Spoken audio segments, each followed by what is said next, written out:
দীর্ঘ ১৬ বছর পর কিশোরগঞ্জের ঐতিহাসিক শোলাকিয়া ঈদগাহের ইমামের দায়িত্ব ফিরে পেয়েছেন মুফতি আবুল খায়ের মোহাম্মদ সাইফুল্লাহ। এর মধ্য দিয়ে ২০০৯ সালের পর আবারও দেশের সবচেয়ে বড় ঈদগাহে পবিত্র ঈদুল ফিতরের জামাতে ইমামতি করবেন তিনি।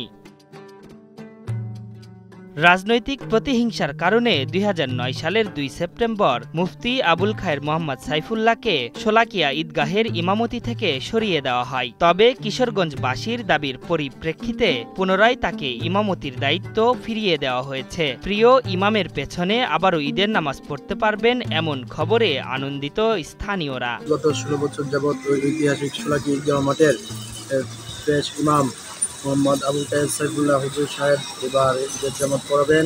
আমরা উৎসাহ উদ্দীপনার মধ্য দিয়ে এই ঐতিহাসিক শোলাকিয়া ঈদগাহ মাঠে এবার ঈদের নামাজ আদায় করতে পারবো।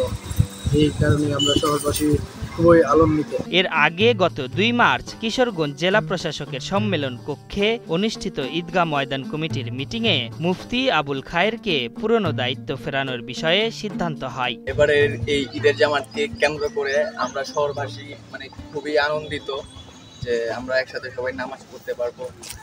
আর নতুন ইমাম সাইফুল্লাহ হুজুরকে পেয়ে আমরা আরো বেশি আনন্দিত এবং উৎফুল্ল।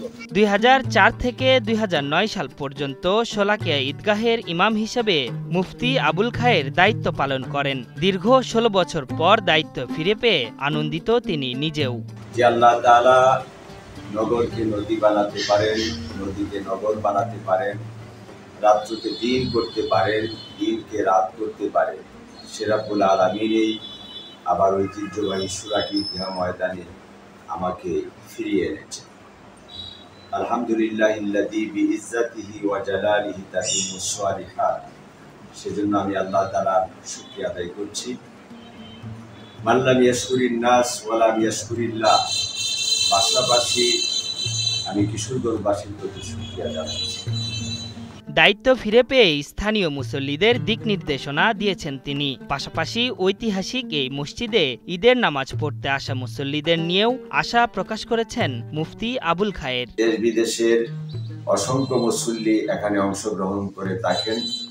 দেশের পরিবর্তিত পরিস্থিতির আলোকে আমরা আশা করছি শোলাকিয়া ময়দানে এই বছর নতুন করে আরো ১ লাখ নতুন মুসল্লি প্রবেশ করবে।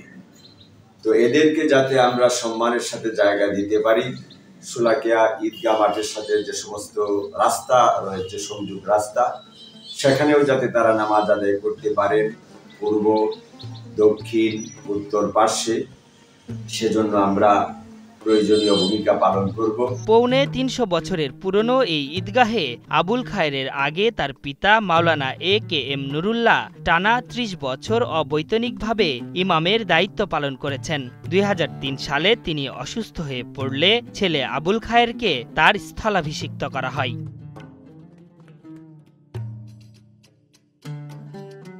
আশরাফুল ইসলাম, ৭১।